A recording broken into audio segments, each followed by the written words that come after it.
I'm not forgotten. God knows my name. I'm Helen Renner.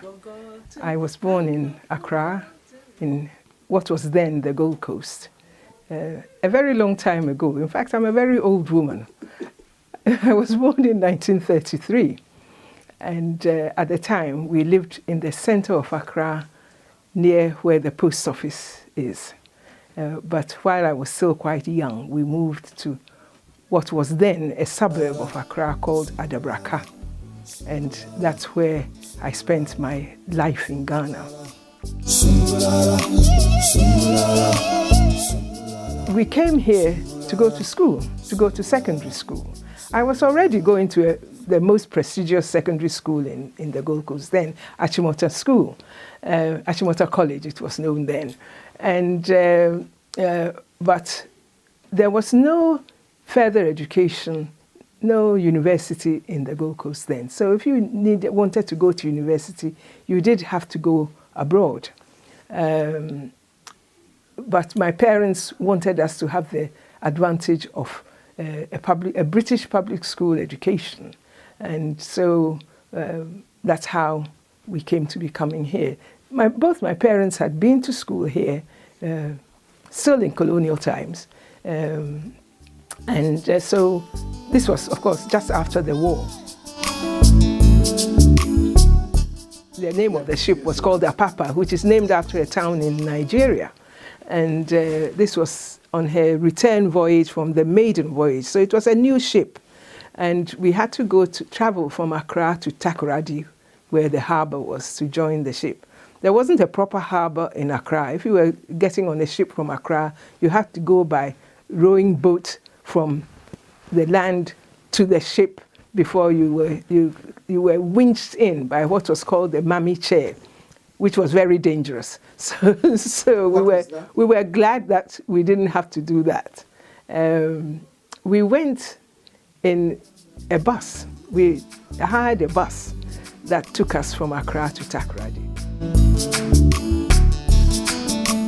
It was in May, but it was grey, and it was drizzling, and it was cold.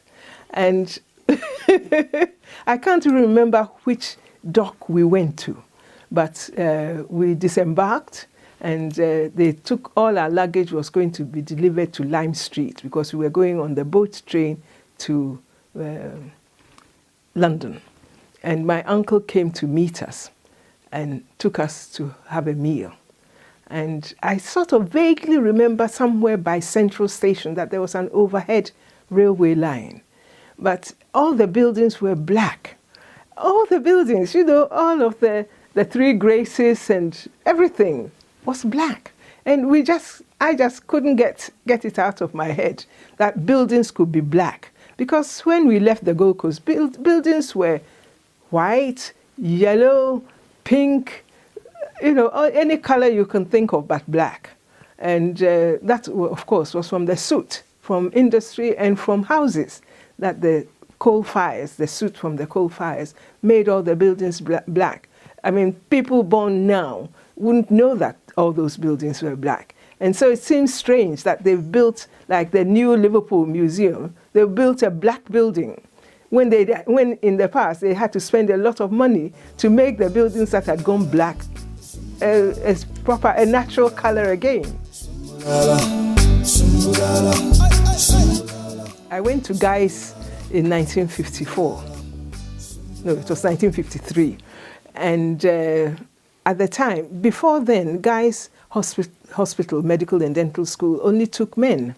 It wasn't until the National Health Service started in 1948 that they had to take women. So there were very few women students altogether in the medical school. And in the dental school, there were even fewer women. Out of a year, there were 70 students in my year, and there were only 4 girls. And out of the 4 girls, I was the only black girl in the whole of the dental school. In fact, I do believe that I was the first black woman to qualify as a dentist from Guy's Dental School. I met my husband at the dental school because he was already there. And there were a few other Africans some I knew from the Gold Coast and some from Nigeria.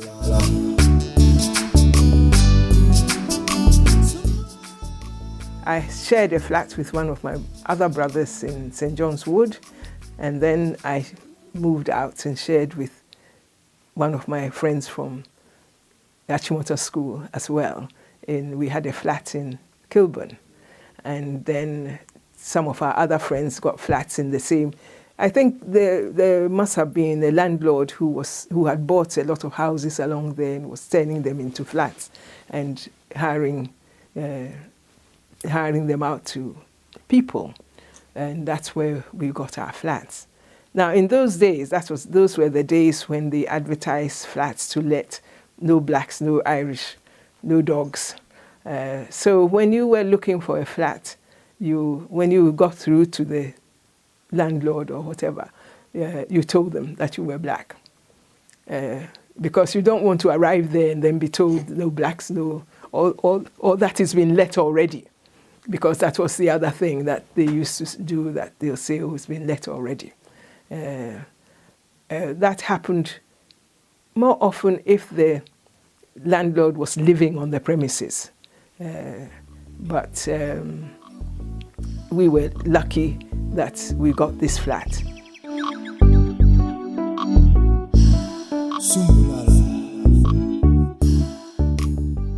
Everybody had a ration book. And when you went somewhere, you took your ration book. If you went to a hotel, you took your ration book. If you went to stay with people, you took your ration book, because they needed the rations to be able to buy food. So that was how it was. And rationing went on until the early 1950s. Rationing went on. Does it mean that you didn't have enough food to eat? You did, but you didn't have much choice. Not. In fact, when my mother and one of her cousins and his wife came to visit in the year of the Festival of Britain. I think it was 1951, the summer of 1951. And they brought rice. You couldn't get rice to buy, even with coupons, in the shop. Well, of course, the war was over, but things were, the food rationing, and clothes were rationed as well. It's not just food. So you had to have coupons to buy clothes. Well, everything was different. Trains were not so frequent, and they were all steam trains.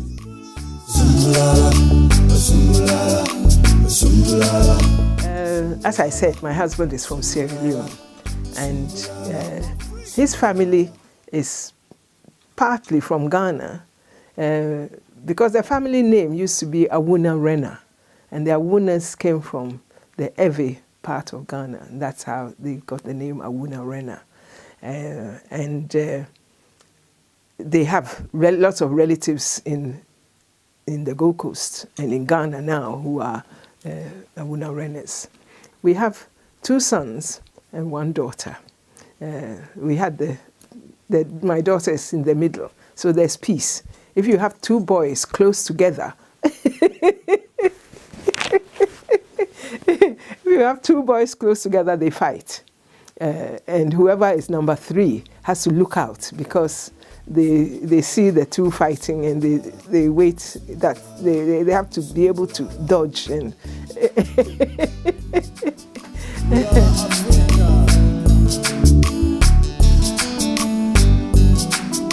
before reorganization in 1972, reorganization, Birkenhead was Cheshire, and Wirral was Cheshire. And Birkenhead people resented being part of Merseyside because they looked down on Merseyside. They thought they were posh. and they resented it. I met people who had never been to Liverpool before in Birkenhead. Young people, one of my dental nurses, she had never been to Liverpool before. Where do you shop then? Oh, Chester. But when at reorganization, Wirral became part of Merseyside. And so the Wirral people, some Wirral people, didn't like it. But there were advantages that they didn't used to get a free bus pass for the oldies. Now everybody tells you, well, at the time when I was retired, oh, you'll be able to go to Southport on your bus pass. And now you can go to Chester on your bus pass.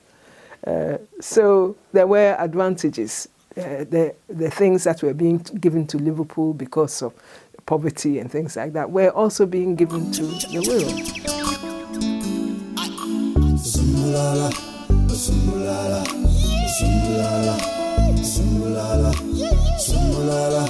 sumbulala, sumbulala.